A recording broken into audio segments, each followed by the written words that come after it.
POV avoir été paralysé à 17 ans et se battre tous les jours pour remarcher. Quand tu t'abonnes, ça m'aide à payer mon opération qui pourrait me faire remarcher. Donc si vous voyez cette vidéo, est-ce que vous pouvez vous abonner le plus possible, liker le plus possible, commenter le plus possible et partager à tous les gens que tu connais s'il te plaît. Comme ça moi je mets tout l'argent de côté et je peux la payer. On n'en parle plus, on passe à la vidéo. Là on est vraiment dans une journée typique de mon quotidien. Vous êtes à l'école, moi à l'école j'ai dû l'arrêter parce que j'étais en fauteuil. Il faut que je remarche, absolument. Bon là en premier j'ai kiné. Hey, c'est moi le petit gars sur la vidéo. En général, quand j'ai exosquelette, c'est à peu près 30 minutes de marche pour réapprendre à mon corps à marcher. En gros, c'est comme un gros bébé qui apprend à remarcher. Et ça, c'est tous les vendredis. Ensuite, tous les jours de la semaine, sans exception, je me lève dans les bars. Ça réapprend à mes poumons et mon cœur à fonctionner normalement. Parce qu'avec mon handicap, ils ont décidé d'être flemmards, ces gros cons. Et ça rappelle aussi à mes jambes qu'elles doivent servir pour être debout. Et un petit peu d'électrode pour choquer le muscle. Tous les mardis, en général, c'est piscine. Et je réapprends à marcher dans la piscine aussi. En gros, grâce à l'eau, il n'y a pas la gravité de la terre. Du coup, c'est beaucoup plus simple. Ça veut dire qu'au lieu de faire 300 kilos, j'en fais 2. Et en plus, c'est tout le temps mes kinés qui me demandent de me mettre en maillot de bain pour voir mes muscles. Ça va, ça arrive de se foirer de temps en temps, non ?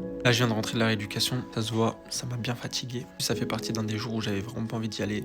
Il faut se forcer si j'ai envie de remarcher. Il est 17h et là, on va passer à la deuxième partie de ma journée. J'ai vraiment l'impression d'avoir plusieurs vies. J'ai la vie que j'ai à l'hôpital et après, j'ai la vie youtubeur. Du coup, en général, après mes séances de rééducation, j'ai plein de tournages. Soit des interviews, soit des tournages pour moi et des choses que vous avez pas encore vues. Mais ça fait que mes journées, c'est 2000 à l'heure, il faut avoir 1000 batteries. Après, le soir, si je suis pas trop fatigué, ça peut m'arriver de sortir avec mes potes. Et si vraiment je suis pas fatigué, ça peut m'arriver d'aller au studio pour enregistrer des sons. Oui, je fais des sons. Mais les mecs en fauteuil, ils ont le droit de faire des sons, non ?